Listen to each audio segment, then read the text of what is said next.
Good morning, welcome to my mini blog. So ওই দিনে আমি সকাল সকাল উঠে দেখি কি সকাল দিয়ে ঝমঝমিয়ে বৃষ্টি কন্টিনিউ।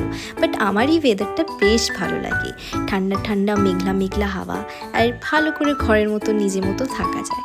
আমার কি, আমি একটু ব্ল্যাক কফি খেলাম বিকজ আমার ক্লাস ছিল, তো আমি কন্টিনিউ করলাম। যেহেতু ফ্রাইডে ছিল, আমি দু একটা ক্লাস ক্যান্সেল করালাম because I was not feeling well, but একটা দুটোই ক্লাস ছিল, আই কমপ্লিটেড দ্যাট। তারপর স্নেহাকে দেখি মাথায় কি একটা মেহেন্দি লাগিয়ে বসে আছে।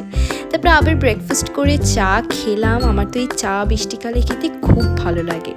তারপরে একটু খাবার দাবার হলো, এখানে লাউয়ের তরকারি হলো, আর এটা স্নেহা একটু হেল্প করছিল। তারপরে বাবা বললো এই বৃষ্টিতে না বেশ চিকেন খাই, ঝাল ঝাল চিকেন। তো ভেজাতেই বৃষ্টিতেই চলে গেল বাবা চিকেন আনতে, আর সব সরঞ্জাম ঠাকুমা করছিল। আর তারপরেও আমি দেখি এত বৃষ্টি মানে থামছিলই না। তারপরে এই দেখো বাবাই করলো পুরোটা একদম ঝাল ঝাল কষা কষা মাংস। তার মধ্যে আমি স্নান ধান করে নিলাম, তারপরে একটু পুজো টুজো দিয়ে নিলাম। তারপরে আবার আমি বাইরের ওয়েদারটা দেখি এত সুন্দর লাগছিল, কিন্তু এই পেঁপেগুলো দেখলাম, নজরগুলো পড়লো, বেশ ভালো লাগলো।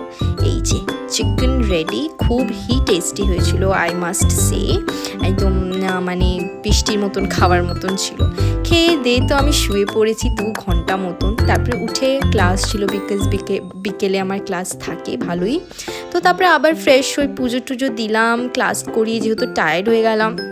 তো একটু চা খেলাম, বিকেলে স্নেহা এনে দিল, দেন একটু নাগেটস খেলাম, চিকেন নাগেটস।